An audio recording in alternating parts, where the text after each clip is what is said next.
இப்போ சந்தின்னு நம்ம என்னென்னு பார்க்க போகிறோம் தெரியுமா? இப்போ சந்தி அப்படின்னா அதாவது என்ன சொல்லுவாங்க இதில்ன்னு சொன்னால், இருங்க வரேன் நான் எடுத்துக்கிறேன். சந்தின்னு சொன்னால் அதாவது நான் இதில் முக்கியமாக இடம்பெறு அதாவது உயிர்ச்சொல் அண்ட் மெய்ச்சொல் இடம்பெறும் ரைட்டா. இதில் என்னென்னு பாருங்கள். சந்தின்னா இரண்டு சொற்கள் சேரும்போது ஒளி மாற்றம் ஏற்படுவது சந்தின்றான். அப்போ இரண்டு சொற்கள் என்னது? ரெண்டு சொற்கள், ஏதாவது ரெண்டு சொற்கள் எடுத்துக்கோ, ரெண்டு வார்த்தையை ரெண்டு சேரும்போது அதில் இது ஒரு வார்த்தையாக இருக்கும், ஒரு ஒரு ஒளியாக இருக்கும், அது ஒரு ஒளியாக இருக்கும். ரெண்டு சேரும்போது இன்னொரு ஒளி வரும். அதை பற்றி மொத்தம் 3 சந்திகள் இருக்கிறது. என்ன சந்தி? உயிர் சந்தி, மெய் சந்தி, உயிர் மெய் சந்தின்னு இருக்கிறது ரைட்டா. அப்போது இங்கே பாருங்கள், இரண்டு சொற்கள் சேரும்போது ஒளி மாற்றம் ஏற்படுவது சந்தி அப்படின்றா. இதை மட்டும் ஞாபகம் வச்சுக்கோங்க. அப்போ உயிர் சந்தின்னு என்னன்னு சொன்னால், ஒரு சொல் உயிரெழுத்தில் முடிந்து அடுத்த சொல் உயிரெழுத்தில் தொடங்கினால் மாற்றம் ஏற்படும் அப்படின்றா. ரெண்டு சொல் எடுத்துக்கோங்க. அப்போ ஒரு சொல்லோட கடைசி உச்சரிப்பு உயிரெழுத்தில் இருக்கணும். அதேமாதிரி அடுத்த சொல்லோட உச்சரிப்பு உயிரெழுத்தில் இருக்கணும். அப்போ ரெண்டும் சேர்ந்துச்சுன்னா அதில் ஒரு ஒளி மாற்றம் ஏற்படும். அதை பற்றி நம்மளுக்கு அவசியமே இல்லை, இதைத்தான் நம்ம பார்க்கணும் ரைட்டா. இப்போ பாருங்கள், எப்படி என்ன, ஒரு சொல்லோட முடிவில் உயிரெழுத்து இருக்கணும், உச்சரிப்பு உயிரெழுத்து இருக்கணும்ல, உயிரெழுத்தோட உச்சரிப்பு இருக்கணும். அடுத்த சொல்லோட முதல்ல ஆரம்பத்தில் உயிரெழுத்தோட உச்சரிப்பு இருக்கணும். அப்படி இருந்தால் இது உயிர் சந்தின்னு அர்த்தம். உதாரணம் சொல்கிறேங்க. இங்கே நாடு, இப்போ நாடுன்னா டூ இருக்குது, இது உயிரெழுத்துன்னு இப்படியெல்லாம் பார்க்கக்கூடாது. அதை ப்ரொனன்சியேஷன் பண்ணுங்கள். நாடுன்னு நீங்கள் சொல்லும்போது கடைசியில் ஊன்னு வருதா, நாடுன்னு வருது, ஊன்னு வருதா, அப்படி எழுத்தில் பார்க்கக்கூடாது. அதை நீங்கள் படிக்கும்போது உச்சரிக்கும் நாடு, அப்போ ஊ வந்துடுச்சு, அப்போ இது உயிரெழுத்தில் முடிஞ்சிடுச்சு. மொதல் வார்த்தை நாடுன்ற வார்த்தை உயிரெழுத்தில் முடிஞ்சிடுச்சு. அடுத்த கண்டிஷன் என்ன சொல்கிறான்? அடுத்த வார்த்தை உயிரெழுத்தில் ஆரம்பிக்கணும். நீ இப்போ அதை மான்றதை படிக்கக்கூடாது. மா அப்படின்றது அதை ப்ரொனன்சியேஷன் பண்ணி பாருங்கள். மக்கள் அப்படின்னு படிக்கிறா, மக்கள், இது மான்ற அந்த ப்ரொனன்சியேஷன், மான்ற ப்ரொனன்சியேஷன் உயிரெழுத்தில் இருக்கா? இல்லை, இது மெய்யெழுத்து. மா அப்படின்றது கஷ்டம் தர கஞ்சனங்கம்மா, கஞ்சனங்கம்மா அங்கே வருது. அப்போ இது தவறு, இதை கட் பண்ணிடுங்க. உயிரெழுத்தில் ஆரம்பிக்கலை ரைட்டா, மெய்யெழுத்தில் ஆரம்பிச்சிருக்கு, கட் பண்ணிடுங்க. அப்போ ரெண்டாவது பொது ஊவில் ஆரம்பிக்குதா, அப்போ ரைட்டு, ஓகே, இது இது ஒன்றுது. அடுத்தது ரெண்டாவது அதே உயிரெழுத்தில் ஆரம்பிக்கணும். உரிமை, அதை படிக்கிறல, ஊ என்ற உச்சரிப்பில் ஆரம்பிக்கிறது ரைட்டு, ஓகே. அப்போ இது பொது உரிமை. நீங்கள் அது கடைசியில் என்ன வருதுன்னு பார்க்க வேண்டிய அவசியமே இல்லை. அப்போ இது பொதுன்ற ஒரு உச்சரிப்பு, உரிமைன்ற ஒரு உச்சரிப்பு, அது ரெண்டையும் சேர்க்கும்போது பொது உரிமை ஒரு உச்சரிப்பு ரைட்டா. ஆனால் இதில் நம்ம என்ன பார்க்கணும் முக்கியமானா, இந்த ரெண்டு வார்த்தைகள் சேரும்போது இன்னொரு வார்த்தை கிடைக்கும். அதில் சந்தின்னு என்னது? வார்த்தையோட கடைசி உச்சரிப்பு என்னவாக இருக்கணும்? உயிரெழுத்தாக இருக்கணும். ரெண்டாவது வார்த்தையோட உச்சரிப்பு உயிரெழுத்தாக இருக்கணும். அப்படி இருந்தால் அது என்னது? உயிர் சந்தின்னு அர்த்தம் ரைட்டா. அப்போ மெய் சந்தின்னா முதல்ல இப்போ மெய் சந்தின்னு சொல்லிட்டோம், மெய்ன்னு வந்துடுச்சு. அப்படின்னா வார்த்தையோட கடைசி உச்சரிப்பு, வார்த்தை கடைசி உச்சரிப்பு மெய்யெழுத்தாக இருக்கணும். ரெண்டாவது வார்த்தையோட உச்சரிப்பு உயிரெழுத்தாக இருக்கணும். சரியா? அதான் மெய் சந்தி. சரி, என்னால் பாருங்கள், மெய் சந்தி உயிர் சந்தின்னு ரெண்டுமே முதல்ல உள்ளது முடிகிறது, அடுத்த உள்ளது ஆரம்பிக்கிறது, ரெண்டுமே உயிரெழுத்தில் இருக்கணும். உச்சரிப்பு, அதை திரும்பி சொல்கிறேன், உச்சரிப்பை சொல்கிறேன், எழுத்த உச்சரிப்பு நீ படிக்கும்போது உச்சரிப்பு இருக்கணும். ரெண்டாவது மெய் சந்தினா, அப்போ மெய்யின்னு முதல்ல வந்துட்டான். அப்போ இதோட கடைசி என்னவாக இருக்கணும்? வார்த்தையோட கடைசி மெய் உச்சரிப்பில் முடியணும். அடுத்தது என்னவாக இருக்கணும்? மெய்யில் ஆரம்பிக்கக்கூடாது, உயிரில் ஆரம்பிக்கணும். நீ அங்கே உயிர் உயிர்தான் ஆரம்பிச்சிச்சு, இங்கே மெய்ன்னு ஆரம்பிக்கணும்னு சொல்லக்கூடாது. மெய் சந்தினா வார்த்தையோட கடைசி உச்சரிப்பு மெய் எழுத்தில் இருக்கணும். ரெண்டாவது வார்த்தையோட உச்சரிப்பு உயிரெழுத்தில் இருக்கணும். அப்படின்னு தான் மெய் சந்தி. இது பாருங்கள், செக் பண்ணி பாருங்கள். என்ன சொல்கிறான்? ஒரு சொல் மெய்யெழுத்தில் முடிந்து அடுத்த சொல் உயிரெழுத்தில் தொடங்கினால் எனது மாற்றம் ஏற்படும். அதுதான் ரைட்டா. உதாரணம் பாருங்கள். புத்தகம், என்னது? புத்தகம் அப்படின்றான். ப்ளஸ் அலமாரி அப்படின்றான். புத்தகம் இருக்கா, கசடத்துக்கு அப்புறம் கஞ்சனங்க அம்மனா, அதை வந்துடுச்சா? எதில் முடியும்? யாருக்கு? இம்முன்றது யாரோடது? புத்தகம் இந்த எம்ன்றது உனக்கு உயிரெழுத்தில் வருதா? வரல. அது வந்து மெய்யெழுத்து, டோட்டலி மெய்யெழுத்தில் முடிகிறது. ரைட்டா? அது வந்து எதில் முடிகிறது? மெய்யெழுத்தில் முடிகிறது. புத்தகம் அப்படின்றது அஞ்சானே எங்கள் அம்மாண்ணே ஏறல வரல கஷ்டம் தான் போகிற இதில் வரும். ரைட்டா?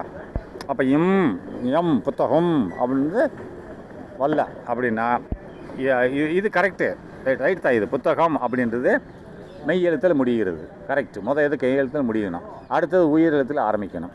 அலமாரி, அலமாரின்றது உயிர் எழுத்தில் ஆரம்பிக்குதா? அப்போ இது கரெக்டு. புத்தக அலமாரி.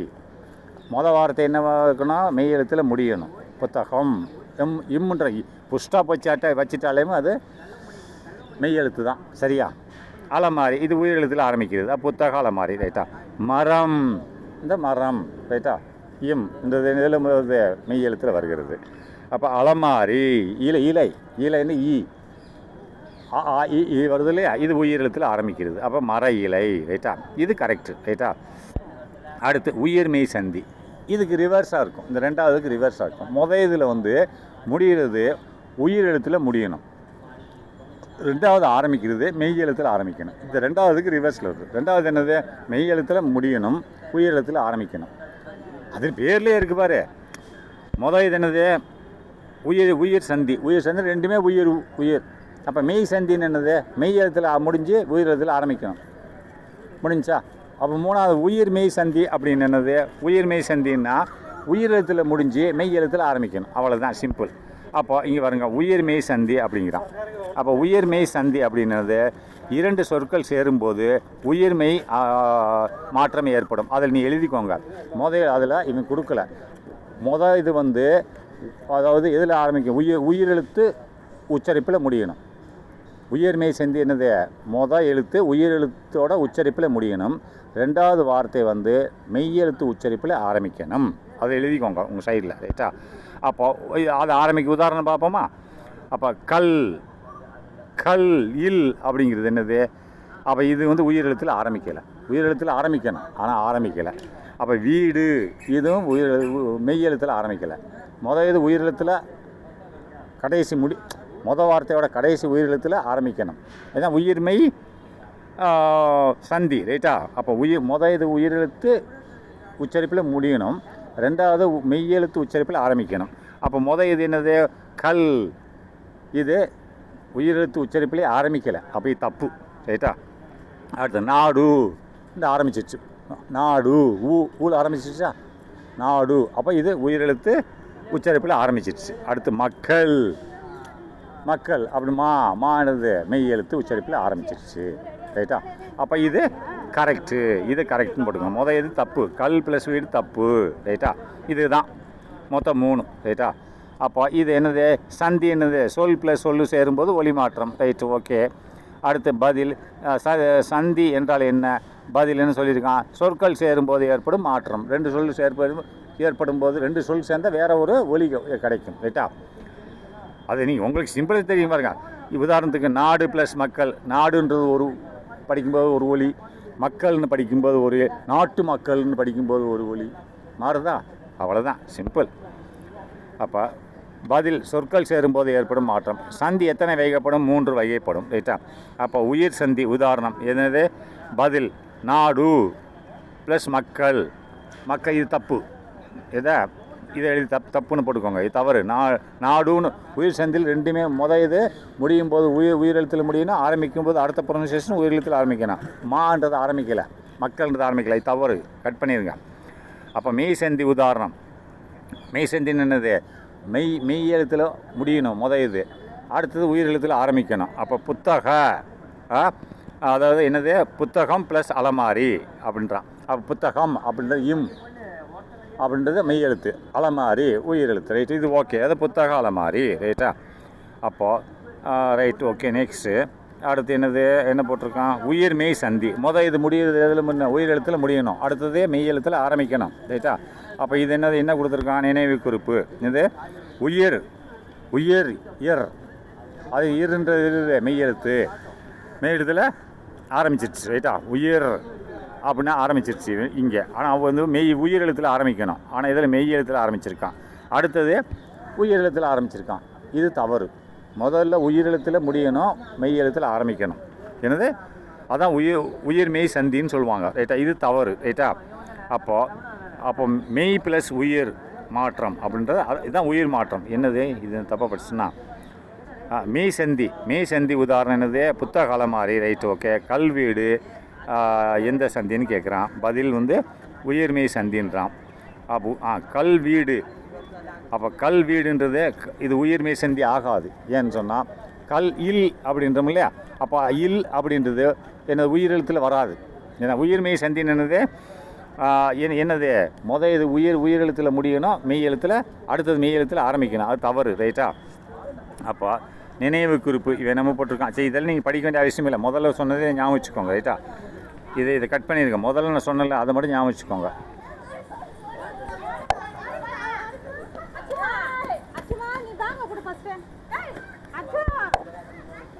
இதுலேயும் கொஞ்சம் கரெக்ஷன் பண்ணுவோம். என்னது? அப்போ சந்தி என்றால் என்ன தெரியுமில்ல? 2 சொற்கள் சேரும்போது ஒலி மாற்றம் ஏற்படுவது சந்தி. அப்போ உயிர் இணைப்பு. இந்த இணைப்புனால என்னது? கடைசி ப்ரொனன்சியேஷன் இதில் வார்த்தையோட கடைசி ப்ரொனன்சியேஷன், அடுத்த வார்த்தையோட ப்ரொனன்சியேஷனை பார்த்துக்கணும். இதுதான் உயிர் இணைப்பு. ரைட்டா? அப்போ முக்கிய மாற்றம். அப்போ 2 உயிர்கள் சேரும்போது ஒலி மாற்றம் அல்லது எழுத்து மாற்றம் ஏற்படுவது நாடு. அப்போ உயிரெழுத்து. அரசு உயிரெழுத்து. ரைட்டு? நாட்டு அரசு. இது ரைட்டு, ஓகே. அப்போ பொது வந்துடுச்சு. அதுக்கடுத்து உரிமை வந்துடுச்சு. அப்போ பொது உரிமை. இது என்னது? உயிர் சந்தி. ரைட்டா? அம்மான்றது ரைட்டா? அம்மா வந்துடுச்சா? ஈ வந்துடுச்சா? இலை. ரைட், 2மே இது உயிர் சந்தி. அப்போ மெய் சந்தின்னு என்னது? மெய்யில் முடியணும், அடுத்தது உயிரில் ஆரம்பிக்கணும். பார்ப்போம், வார்த்தையை செக் பண்ணி பார்ப்போமா? மெய் எழுத்து அடுத்த ஒளின்னு ஆரம்பிக்கும் மெய் எழுத்து. உதாரணம் மரம் மெய் எழுத்தில் முடியுது. முடியுது. சரி, அடுத்து என்ன போட்டிருக்கான்? மரம். இப்போ இங்கே தாண்டிட்டேன்னா மரம் ப்ளஸ் இலை உயிர் எழுத்தில் ஆரம்பிக்குது. Right, okay. மர இலை. இது கரெக்டு. அப்போ புத்தகம் கரெக்டு. அந்த மெய் எழுத்தில் முடியுது, அடுத்தது உயிர் எழுத்தில் ஆரம்பிச்சிருக்கு. கடை கசட தபர வருது. அப்போ இது தவறு. ரைட்டா? உயிரெழுத்தில் ஆரம்பிக்கணும். இது தப்பு. இது மெய் எழுத்தில் முடிஞ்சு அடுத்து உயிரெழுத்தில் ஆரம்பிக்கணும். அப்படின்றது இது என்ன மெய் எழுத்தாக இருக்கிறது? இது தவறு. கட் பண்ணிடுங்க. அடுத்து கல். Right, okay. இது மெய் எழுத்தில் முடியுது. அடுத்து அடி. மெய் எழுத்து உயிரெழுத்தில் ஆரம்பிக்கிறது. அப்போ இது கரெக்டு. ரைட்டா? இது கரெக்ட். ரைட்டா? அப்போ உயிர் மெய். அப்போ உயிர் மெய் என்னது? இது உயிரெழுத்தில் முடியணும், அடுத்தது மெய் எழுத்தில் ஆரம்பிக்கணும். சரியா இருக்கான்னு பார்ப்போமா? அப்போ கல் அப்படின்ற இல்ன்றது மெய் எழுத்தில் ஆரம்பிச்சிருக்கு. ஆனால் எதில் ஆரம்பிக்கணும்? உயிரெழுத்தில் ஆரம்பிக்கணும். உயிரெழுத்தில் அதாவது வார்த்தையோட கடைசி இது உயிரெழுத்தில் ஆரம்பிக்கணும், அடுத்த வார்த்தையோட இது மெய் எழுத்தில் ஆரம்பிக்கணும். ரைட்டா? இப்போ அந்த கல் அப்படின்றது இல்ன்றது மெய் எழுத்தில் முடிஞ்சிருக்கு. அப்போ இது கிடையாது. ரைட்டா?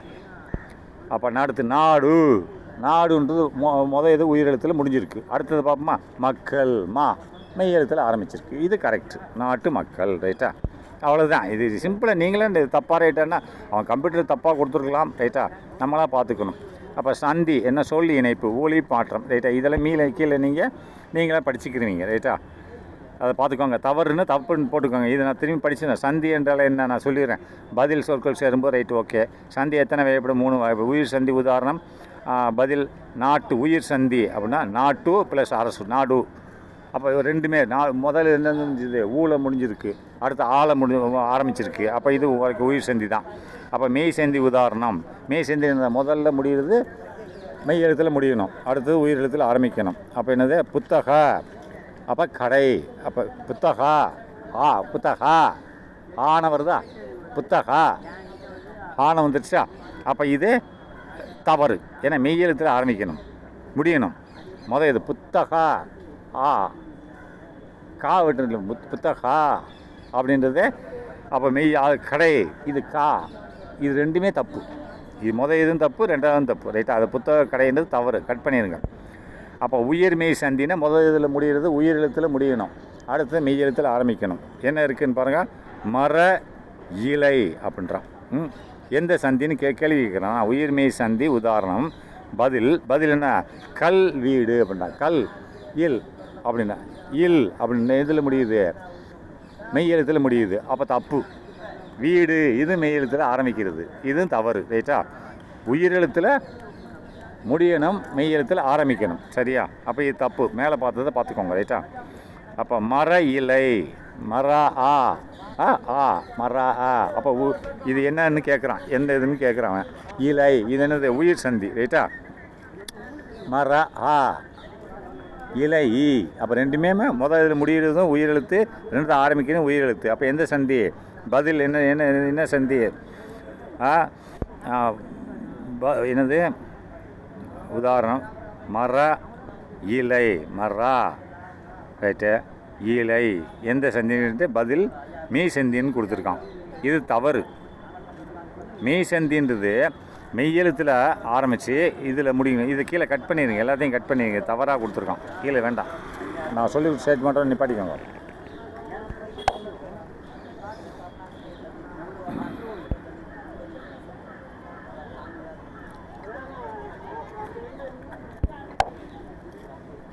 நெக்ஸ்ட் இணை சொற்கள் மற்றும் எதிர் சொற்கள்ன்றான்.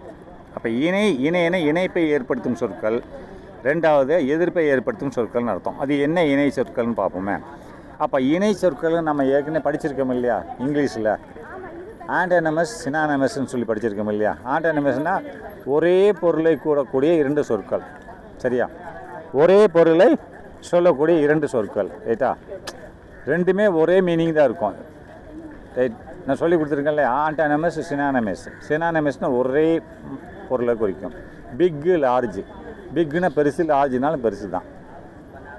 அப்போ எதிர்ப்பதம் அப்படின்னது அது ஆண்டோனிமஸ். பிக்கு சுமால், பெருசு சிறுசு. ரைட்டா? அதை தான் இவன் என்ன சொல்கிறான்? இணை சொற்கள் அண்ட் எதிர் சொற்கள்னு சொல்கிறான். இணை சொற்கள் என்னது? சினானிமஸ். எதிர் சொற்கள் என்னது? ஆண்டோனிமஸ். அப்போ சினானிமஸ் என்னது அப்படின்னு பாருங்கள். அழகு, சுந்தரம். அழகுனாலும் சுந்தரம்னா சுந்தரமான பொண்ணுடா அப்படின்றான். அழகான பொண்ணுனாலும் சுந்தரமான பொண்ணுனாலும் ஒன்று தான். அப்போ மரம் தாவரம் ரெண்டும் ஒன்று தானே? மரம் தாவரம் ஒன்று தானே? சினானிமஸ் தானே? அதான் என்ன சொல்கிறான்? இணை சொற்கள் அப்படின்றான். அப்போ ஆண்டோனிமஸ்க்கு எதிர் சொற்கள். ரைட்? நல்லா இதை பார்த்துக்கோங்க நீங்கள். அப்போ மரம் தாவரம், மகிழ்ச்சி, சந்தோஷம் ரெண்டும் ஒன்று தான். வீடு இல்லம், வீடுன்னு சொல்லலாம், இல்லம்னு சொல்லலாம். இதெல்லாம் என்னது? சினானிமஸ், அதாவது இணை சொற்கள். அப்போ கண், நேந்திரம் அப்படின்னு சொல்லலாம். அப்போ எதிர் சொற்கள் ஆண்டோனிமஸ். அப்போ எதிர் சொற்கள் ஒரு சொல்லுக்கு எதிர் சொல். ரைட்டா? எடுத்துக்காட்டுன நல்ல அப்படின்னா கெட்ட, பெரிய சிறிய. ஏற்கனவே ஆண்டோனிமஸ் சொல்லி கொடுத்துருக்கேன் இல்லையா? அப்போ இது தமிழில் பேர் மாற்றிருக்கேன். என்னது? இணை சொற்கள்னா சினானிமஸ், எதிர் சொற்கள் ஆண்டோனிமஸ். ரைட்டா? பார்த்துக்கோங்க.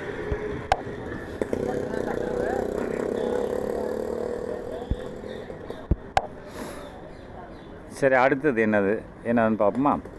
இப்போ இது ஒன்றுமே இல்லை. ஒரு பொருள் பல சொல்களை கொடுக்கும் மற்றும் பல பொருள் ஒரு சொல்லை கொடுக்கும். அப்படின்னு என்னது? நல்லா பாருங்கள். இது என்னது? ஒரு பொருள் ஆனது. ஒரு பொருளில் பல சொல்லில் நம்ம சொல்லலாம். ஒரே பொருள் ஆனால் பல வார்த்தைகளில் நம்ம அதை கூறலாம். பொருள் ஒன்று தான், அந்த ஒரு பொருளுக்கு பல வார்த்தைகள் இருக்கும். சரியா? அது ஒன்று. அதாவது ஒரு பொருள் பல சொல்லுகளை கொண்டிருக்கும் மற்றும் பல பொருட்கள் ஒரே சொல்லி கொண்டிருக்கும். பல பொருள்கள் இருக்கும் ஆனால் அதுக்கு ஒரே ஒரு சொல்லு தான் இருக்கும். சிம்பிளா? அப்போ ஒரு பொருள் இருக்கையா அதுக்கு பல பேர்கள் இருக்கும். இப்போ எனக்கே என் பேர், எங்கள் அப்பா வச்ச பேர் என்னது? பாலசுப்ரமணியம். எங்கள் ஊருக்கார பசங்க வச்ச பேர்னு முத்துத்தம்பா. எங்கள் ஆர்மி கமாண்டர் வச்சதுக்கு பேர் என்னது? சுவாமி. இது இப்போ பொருள் நான் ஒருத்தந்தேன் ஆனால் எனக்கு பல பேர்கள் இருக்கிறது. ரைட்டா? பொருள் ஒன்று, பல பேர்கள் இருக்குது. அதேமாதிரி ரிவர்ஸில் வா. ஏன்னா ஒரு பொருள் ஆனால் பல பேர்கள் இருக்கிறது. அதேமாதிரி பல பொருட்கள் ஒரே பேரில் இருக்கிறது. அதை நம்ம என்னென்னு பார்ப்போம். இப்போ பாருங்கள். ஒரு பொருள் இது வரையறை. ஒரு பொருளை குறிக்கும் பல சொற்கள். அப்போ என்னன்னு பார்ப்போமா? உதாரணத்துக்கு சூரியன் ஒரு பொருள், அதுக்கு பல பேர்கள் இருக்குது. ஆதவன்னு சொல்லலாம், அல்லது தினகரன்னு சொல்லலாம், அல்லது பகலவன் சொல்லலாம். இந்த 4மே யாரோட பேர்? சூரியனோட பேர். ஒரே பொருள் 4 பேர்கள் இருக்குது. சூரியன், ஆதவன், தினகரன் அண்டு பகலவன். ரைட்டா? அப்போ ரெண்டாவது எடுத்துக்காட்டு. மலை. மலைக்கு வந்து மலை இருக்கு இல்லையா, நம்ம மலை அதை என்ன சொல்லுவாங்கன்னா கிரின்னு சொல்லலாம், பர்வதம்னு சொல்லலாம். சரியா, நல்லா பார்த்துக்கோங்க. மலைன்னாலும் கிரின்னாலும் பர்வதம்னாலும் மூணுமே ஒன்று தான், பல பெயர்கள் ரைட்டா, ஆனால் ஒரே பொருள். அப்போ எடுத்துக்காட்டு. ரெண்டாவது நம்ம எரிக்கிற நெருப்பு, அப்போ நெருப்புன்னு சில பேர் சொல்லுவாங்க, ஒரே பொருள் தான், அக்னின்னு சொல்லுவாங்க, தீன்னு சொல்லுவாங்க ரைட்டா. ஒரு பொருள் ஆனால் பல பெயர்கள். இதே இது பார்ப்போமா, பல பேர் ஒரு பொருளை பார்ப்போமா. பல பொருள் ஒரு சொல், ஒரே ஒரு பெயர் இருக்கும். பல பொருள்கள் ஆனால் ஒரே ஒரு சொல்லு தான் இருக்கும். உதாரணத்துக்கு ஒரு சொல் பல பொருட்களை குறிக்கும், பல பொருள் ஒரு சொல் அப்படின்ற எடுத்துக்காட்டு. இப்போ கண் அப்படின்றான், கண்ணுனாலும் பார்வையினாலும் சரியா, கண் அப்படின்னாலும் பார்வையினாலும் எல்லாம் ஒன்று தான் ரைட்டா. அதேமாரி கண்லேயுமே மரக்கண் நீர்க்கண் இதெல்லாம் ஒன்று தான். கண் பார்வை மரக்கண் நீர்க்கண் எல்லாமே ஒன்று தான், புரியுதா. ஆனால் இங்கே பார்த்துக்குங்க, ஒரு சொல் பல பொருட்கள், இந்த ஒரே இது தான் இருக்குது ஆனால் பல பொருட்களை கொண்டிருக்கிறது, புரியுதா. என்னது, ஒரு சொல் பல பெயர்களை கொண்டிருந்தது. சூரியன் ஒரு ஒரு பொருள் பல பெயர்களை கொண்டிருந்தது. ஒரு பொருள் பல பெயர்கள் கொண்டிருந்தது. இப்போ பல பெயர்கள் ஒரு சொல்லை கொண்டிருக்கணும். இப்போ கண் அப்படின்னா கண் அப்படி வச்சுக்கோங்க, பல பெயர்கள். இந்த பாருங்க, பார்வை கண் கண் இதெல்லாம் என்னது, ஒரே ஒரு பல பெயர்கள் ஆனால் ஒரே ஒன்று தான், கண்ணு தான் ரைட்டா, புரியுதா. அப்படி நெக்ஸ்ட்டு என்னது, இப்போ காலுன்னு சொல்கிறான் ரைட்டா. கால் அப்படின்னு என்னது, நம்ம காலுக்கு பேரும் காலு தான். அப்போ 1/4 காலு தான், சரியா. 1/4 காலு தான், புரியுதா. அப்போ இது புரிஞ்சுதா. எப்படி இது என்ன படித்தான், ஒரு பொருள் பல பெயர்கள் கொண்டு இருந்தது. இப்போ பல பெயர்கள் ஒரே பொருளை கொண்டிருக்கிறது ரைட்டா. இப்போ கால் அப்படிங்கிறது என்னது, அதை என்ன சொல்லலாம், லெக்குனாலும் காலு தான், அதை 1/4னாலும் காலு தான் ரைட்டா. அப்போ நெக்ஸ்ட்டு இப்போ கல் அப்படின்றான். கல்லுன்னு என்னது, நம்மளோட சாதாரண கல், வீட்டுக்கு வெளியில் இருக்கிற கல் இருக்கு இல்லையா, வீட்டுக்கு வெளியே ஒரு கல் இருக்கு இல்லையா, அதுக்கு பல பெயர்கள் இருக்கிறது ரைட்டா. பொருள் ஒன்று, அது இது பொருள் ஒன்று பல பெயர்கள். இப்போ பல பெயர்கள் பொருள் ஒன்று ரைட்டா. அது என்ன சொல்கிறான் பாருங்கள், ஸ்டோனுனாலும் இது ஒரு பொருள். அதேமாதிரி என்னது, லேர்ன் கற்றல், நம்ம படிக்கிறோம் இல்லையா, படிக்கிறது ஒரு வேலைப்பாடு, இது ஒரு வேலைப்பாடு, அது ஒரு பொருள், அது ஒரு திடப்பொருள், இது ஒரு வேலைப்பாடு. ஆனால் பல வெவ்வேறு ஆனால் ஒரே வார்த்தை. அங்கே என்னது, ஒரு பொருள் பல பெயர்கள். ஆனால் இங்கே எல்லாமே வேறு ஆனால் ஒரே ஒரு இது என்னென்னால பாருங்கள். இப்போ கல்லுன்னு எடுத்துக்கோங்க, கல்லுன்றது என்னது, ஒரு பொருளாகவும் இருக்கிறது, அது போகாமல் என்னவாக இருக்கிறது, படிக்கிறதாகவும் இருக்கிறது, புரிஞ்சுதா. இல்லை புரிஞ்சுதா. அதாவது அங்கே வந்து ஒரு பொருள் பல வார்த்தை, இங்கே பல பொருள்கள் ஒரு வார்த்தை. பல பொருள்கள் ஒரு வார்த்தை என்னது, கல்லுன்றது ஒரு பொருள், படிக்கிறதுன்றது ஒரு வேலை. இப்போ ரெண்டுமே ஒரே வார்த்தையில் நம்ம சொல்கிறோம், கல்லுன்னு சொல்லுகிறோம் ரைட்டா. அதேமாதிரி இங்கே முதல் எடுத்துக்காட்டு பாருங்கள். அப்போ காலுன்னு சொல்கிறீங்க, கால்னு என்னது, நம்மளோட காலுக்கும் பேரும் காலு தான், இது ஒரு பொருள். அதேமாதிரி கால் 1/4 நம்ம தெராசில் அளந்து வாங்குகிறோம், அது வேறு ஒரு விதமான ஒரு வேலைப்பாடு, அதுவும் ஒன்று தான். ஆனால் ரெண்டுக்கும் ஒரே பேர் தான் வைக்க சொல்கிறான், கால்ன்றான் ரைட்டா. அதேமாதிரி கண் அப்படின்னு சொல்லுங்கள், கண்ணில் வாங்க என்ன சொல்கிறான்னா கண் நீர் அப்படின்றான், நீரில் உள்ள கண்ணு தான் கண் நீர்ன்றான், அது ஒரு பொருள் ரைட்டா. அப்போ மரக்கண் அப்படின்னா அது ஒரு பொருள் ரைட்டா. அப்போ பார்வை, நீ பார்க்குறதுன்ட்டு அது ஒரு வேலை. இப்போ பல வேலைகள் பல பொருட்கள் இதெல்லாம் ஒரே வார்த்தையில் உச்சரிக்கப்படுகிறது, கண் என்று உச்சரிக்கப்படுகிறது ரைட்டா. அப்போ இது கீழே உள்ளதை நீங்கள் நான் வேணால் படித்து காமிச்சிடுறேன். ஒரே பொருள் பல சொற்களை கொண்டிருக்கும். அப்போ ஒரே மதிப்பெண் வினாக்கள் என்ன கேள்விட்டுருக்கான், பல ஆதவன் தினகரன் ரைட்டு, இதை தான் கேட்டிருப்பான். சரி, நீங்கள் படிச்சுக்கோங்க. ஓகே, பாய்.